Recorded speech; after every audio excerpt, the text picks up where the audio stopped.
বলেছে যে আপা আমার দুলাভাই আমার বাড়িতে নিয়ে গেছে, নিয়ে যে আমার তাওই মই সবাই ছিল। আসিয়া ছোট্ট একটি মেয়ে কত কষ্ট নিয়ে এই দুনিয়া থেকে বিদায় নিয়ে চলে গেছে, অথচ আপনি কি জানেন সেই আসিয়ার সাথে কি হয়েছিল?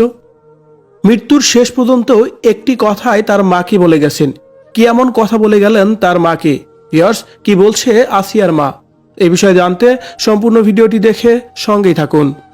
এটা আর আমি দেখিনি, পরে জানতে বললাম বুলেট কাটেছে জামাই।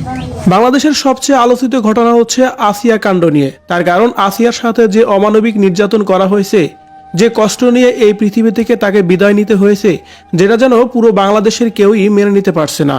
সবাই অনেক বেশি আবেগে আপ্লুত হয়ে আছে আসিয়ার কাণ্ড নিয়ে। আসিয়ার কথা ভাবতেই যেন অঝরে চোখে পানি চলে আসে দর্শকদের। সেই আসিয়াই এবার মায়ের কাছে সর্বশেষ একটি কথাই বলে গেছে, আর সেই কথাই আসিয়ার মা সাংবাদিকদের বলতেছিলেন আমার আসিয়া অনেক কষ্টে মারা গেছেন।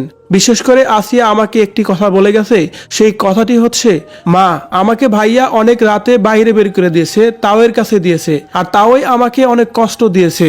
জানো, রাত্রে দুয়ার খুলে ভাইয়া আমার বাড়িতে উঠেছে। সেই সময় মাওই আমার পাশে দাঁড়িয়েছিল, কিন্তু মাওই কিছুই বলেনি।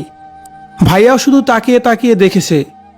শেষ সময়ে তাওয়ের প্রতি এইভাবেই অভিযোগ করে না ফেরার দেশে পাড়ি জমিয়েছে আসিয়া।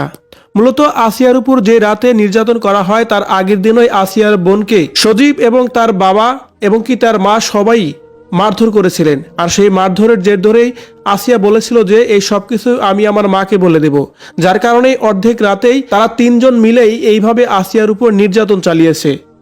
ছোট্ট মেয়েটা কখনো ভাবতেই পারেনি তার সাথে এমন কিছু হবে। আর আসিয়াকে নিয়ে এভাবেই যেন কান্না করতে করতে কথাগুলাই বলছিলেন আসিয়ার মা তার নিজ বাড়িতেই বসে বসে।